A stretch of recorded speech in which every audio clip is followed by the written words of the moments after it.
So hey guys, today we're checking out the popular TTArtisan 75mm AF f2. Now technically, I know what you're thinking, this here is a full frame lens, but it just became available for Fujifilm X mount, which will give us roughly a 112mm full frame equivalent. And as usual, we will be testing this for both stills and video.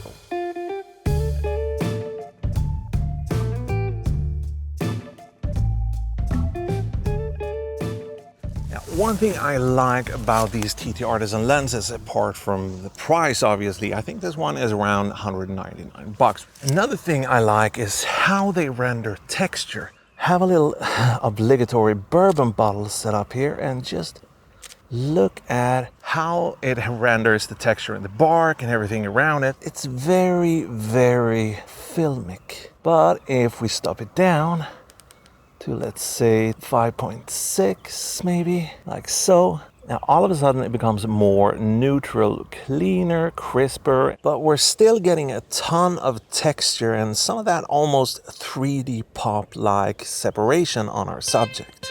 But wait a minute, all this talk about texture and interesting rendering means there's gonna be some issues when it comes to bokeh?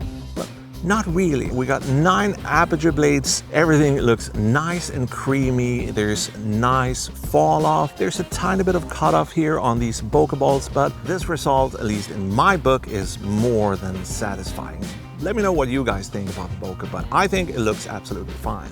Now, what about flaring and veiling? Well, like the previous TTArtisan primes that I've tried, I think the coating is quite similar. So we're gonna see some veiling, we're gonna see a couple of flares if we're shooting straight into the sun. But I think it's kind of tasty like in this case. And if you don't like it, then use the hood, or if you're a video shooter, then smack a little matte box on top and you're good to go. Looking at the build quality, we're dealing with very similar design to what I've seen in the past on TTArtisan primes. We got a really nice, well-dampened focus ring. There's a little clicked aperture ring that moves in 1/3 of stop increments. Inside we got 10 elements in 7 groups, 1 ED element and 4 high refractive index elements. And don't worry, you don't have to know what that means. It just means the optical formula on this lens is actually doing a pretty good job.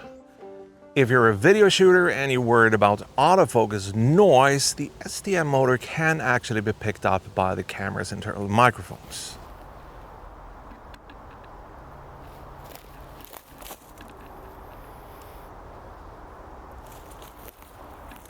So if sound is important, I would definitely recommend getting a wireless lav system like the Rode Wireless Go 2 that I'm using right now. Or if you want to use an on-camera shotgun mic, the Sennheiser MKE 400 is actually one of my favorites.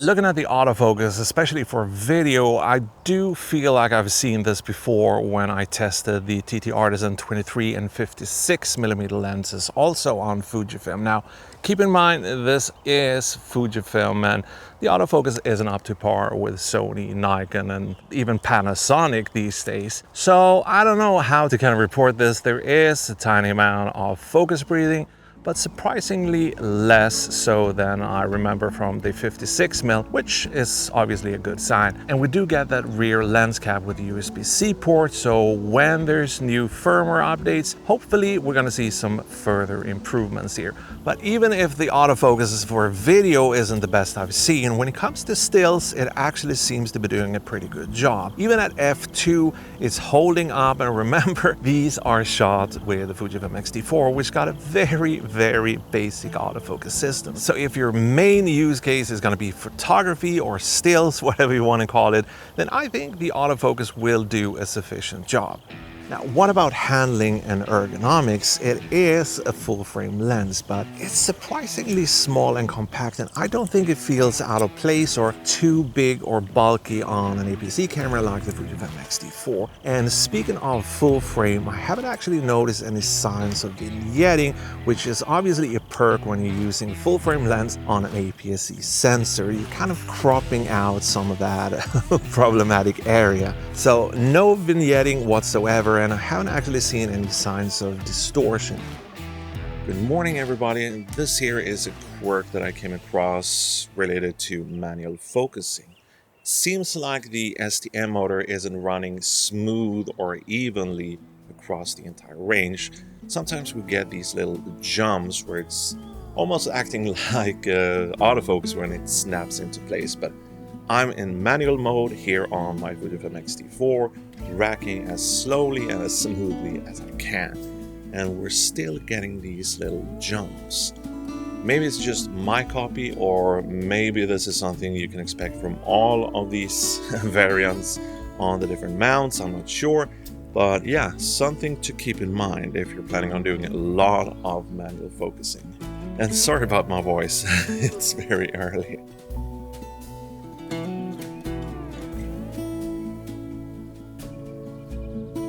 So if you're looking for an affordable, fast telephoto prime with autofocus and some character and that texture-rich rendering, this one might be something to consider and take a closer look at. Whether you're on APS-C or if you're on full frame, it doesn't really matter. Full frame, you're gonna get the 75mm. APS-C, you're gonna get about 112 millimeters. The point is, it's definitely worth looking at.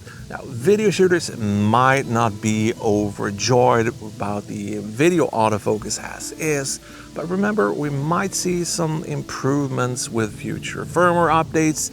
I have no insight. I don't know if there's going to be any firmware updates coming out soon or anything, but for still shooters, it's basically going to be pretty smooth sailing as is in terms of autofocus performance. So for $199, once again, it's definitely worth a closer look. Now that's going to be it for today. Thank you so much for watching. If you have any questions or if you want to know where you can pick one of these up, then check the links below, use the comment sections, and I'll see you in the next one. That's it. Thank you and goodbyes. Yeah, goodbyes.